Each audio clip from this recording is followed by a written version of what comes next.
السلام علیکم حاضرین اور سامعین، یہ ڈاکٹر مبارک علی کی کتاب قدیم ہندوستان کی تاریخ کی دوسری آڈیو ہے۔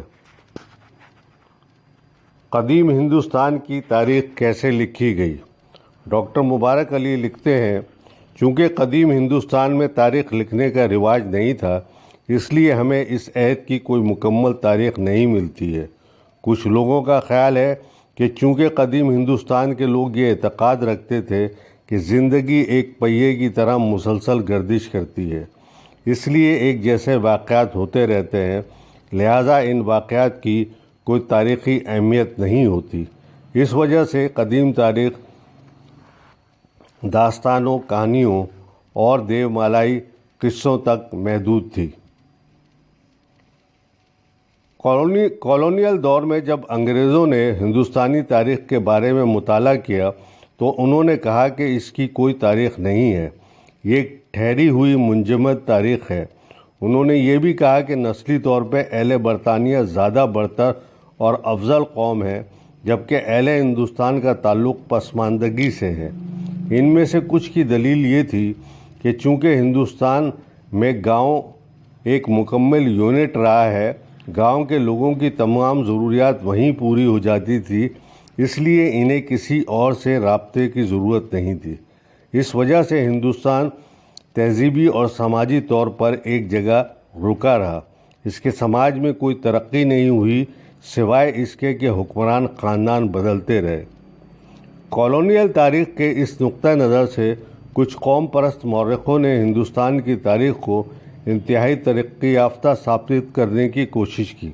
مثلاً یہ کہ رگ وید 1000 قبل مسیح میں لکھی گئی تھی، بلکہ اس کے کچھ اشلوک تو جیالوجیکل دور کے ہیں۔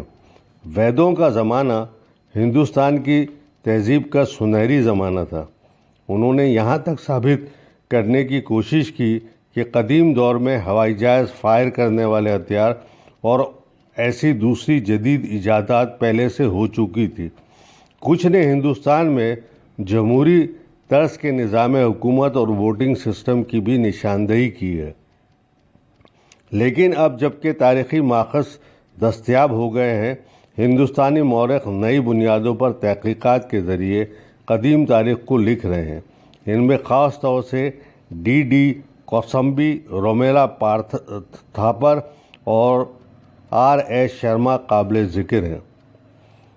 سنہری دور تاریخ کو جب سیاسی طور پر استعمال کیا جاتا ہے تو مورخ اس میں سنہری دور کی تلاش کرتے ہیں۔ سنہری دور سے ان کی مراد ایسا زمانہ یا عہد کی ہوتی ہے کہ جس میں سماجی، سیاسی، معاشی اور تہذیبی طور پر سماج ترقی پر تھا، لوگ خوشحال تھے، سماج میں عدل و انصاف تھا، لوگوں میں جھگڑے اور فسادات نہیں ہوتے تھے، ادب، مصوری، فن تعمیر، موسیقی میں ترقی ہو رہی تھی، وغیرہ وغیرہ۔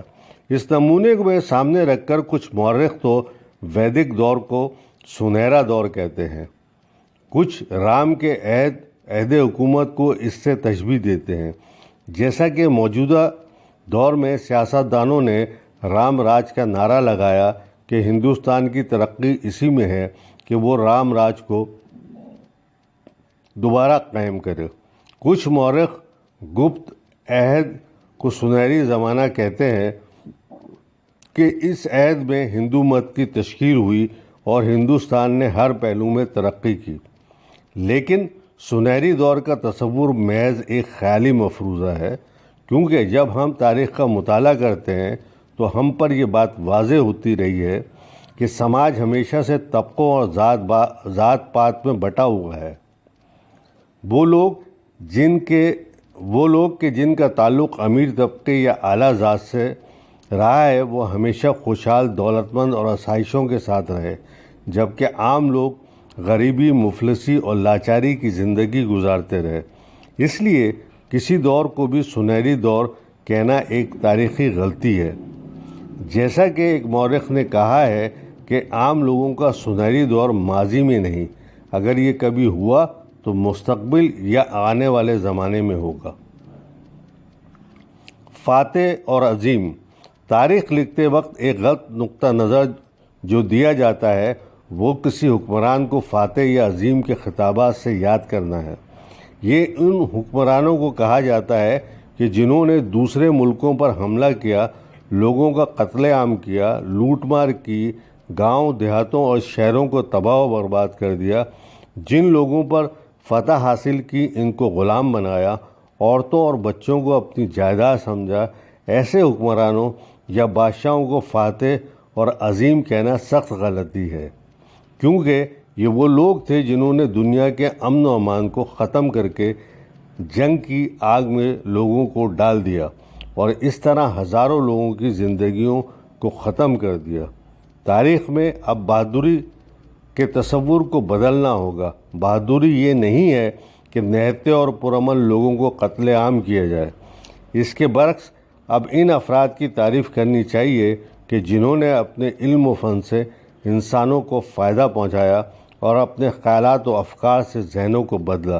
یہ نقطہ نظر تاریخ میں اس وقت آئے گا کہ جب بادشاہوں کی تاریخ کے بجائے عام لوگوں کی تاریخ لکھی جائے گی۔ ہمیں ہندوستان کی قدیم تاریخ کو بھی اسی نقطہ نظر سے دیکھنے کی ضرورت ہے، اگرچہ اس میں دشواری یہ ہے کہ عام لوگوں کے حالات اور ان کے کاموں کے بارے میں بہت کم معلومات ملتی ہے، جبکہ حکمرانوں کی تاریخ کا مواد بآسانی مل جاتا ہے۔ لیکن حکمرانی کی تاریخ کو پڑھتے ہوئے ہمیں دیکھنا ہوگا انہوں نے عوام کے لیے کیا کیا اور ان کی پالیسی نے ہندوستانی سماج کس طرح سے بدلا۔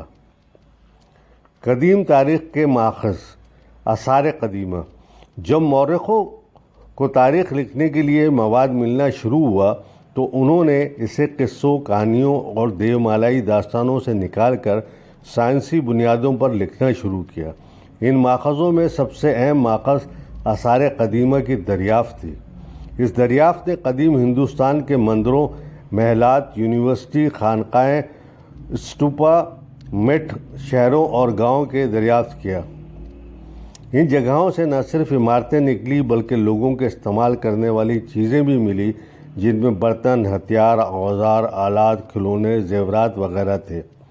شہروں میں محلات و مکانات سے اس وقت کے لیے لوگوں کی رہائش، ان کی عادات و اطوار کے بارے میں معلومات حاصل ہوئی۔ گاؤں کی دریافت نے کسانوں کی زندگی، زراعت، آبپاشی، مویشیوں کی دیکھ بھال کے بارے میں مواد فراہم کیا۔ محلات سے اندازہ ہوا کہ اس وقت کے حکمران کس قسم کی زندگی گزارتے تھے۔ مندروں سے لوگوں کے عقائد اور پوجا پاٹ کے بارے میں معلومات حاصل ہوئی۔ ماہر آثار قدیمہ نے احتیاط سے ان اشیاء کو مختلف میوزیموں میں محفوظ کر دیا ہے۔ آثار قدیمہ کی شہادتوں پر جو تاریخیں لکھی گئی ہیں وہ محض بادشاہوں کی تعریف میں نہیں ہے، بلکہ اس میں عام لوگ شامل ہیں، جن میں دستکار، ہنرمند، کسان، مزدور اور عورتیں، بچے سبھی ہیں۔ سکے۔ جب تک سکے ایجاد نہیں ہوئے تھے لوگ چیزوں کا تبادلہ کیا کرتے تھے۔ سکوں کی ایجاد کے بعد اب تبادلے کے بجائے چیزوں کی خرید و فروخت ہونے لگی۔ ایک لحاظ سے انسانی تہذیب میں یہ ایک بہت بڑا انقلاب تھا جس نے معیشت کے نظام کو بہتر بنایا۔ سکے مختلف دھاتوں کے ہوتے تھے، ان میں تانبا، سونا، چاندی اور سیسا قابل ذکر ہے۔ کشاں دور کے زیادہ سکے ملے ہیں۔ اس سے اندازہ ہوتا ہے کہ اس وقت تک ان کا استعمال بہت زیادہ ہو گیا تھا۔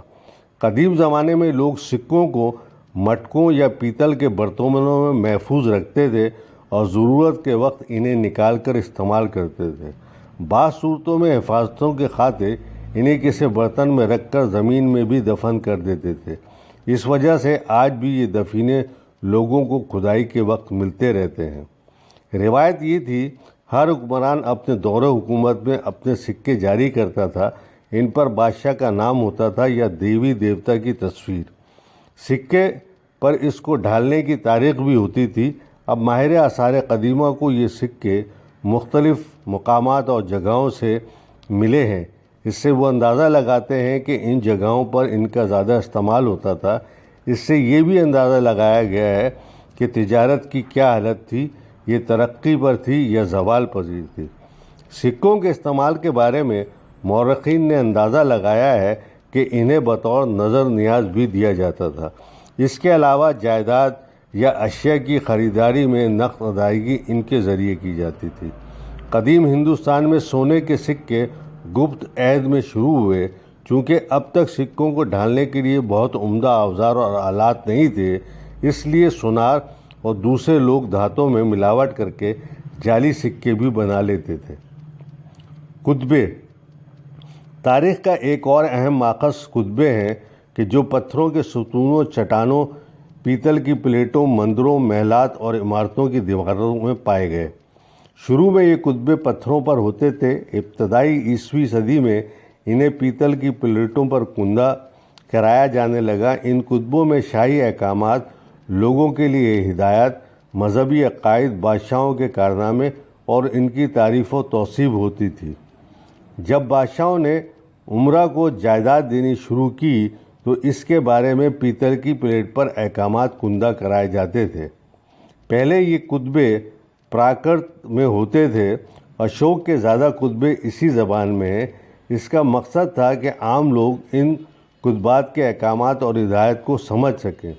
دوسری صدی عیسوی میں ان میں سنسکرت کا استعمال ہونے لگا، لیکن 9ویں اور 10ویں صدی میں مقامی زبانوں میں انہیں لکھے جانے لگا۔ بادشاہوں اور حکمرانوں کے علاوہ امراء اور دولت مند تاجر بھی اپنے مذہبی کاموں کے بارے میں ستونوں پر کتبے لکھوا کر انہیں عوامی جگہوں پر نصب کرتے تھے تاکہ لوگ ان کی شخصیت سے متاثر ہوں اور انہیں یاد رکھیں۔ اس میں اشوک دور کے اولین کتبے ملتے ہیں۔ ہون عہد کی چینی زبان کی بنی ہوئی مہریں ملتی ہیں اور کرناٹک میں ملی پتھر پہ کندہ تحریریں بھی دریافت ہوتی ہیں۔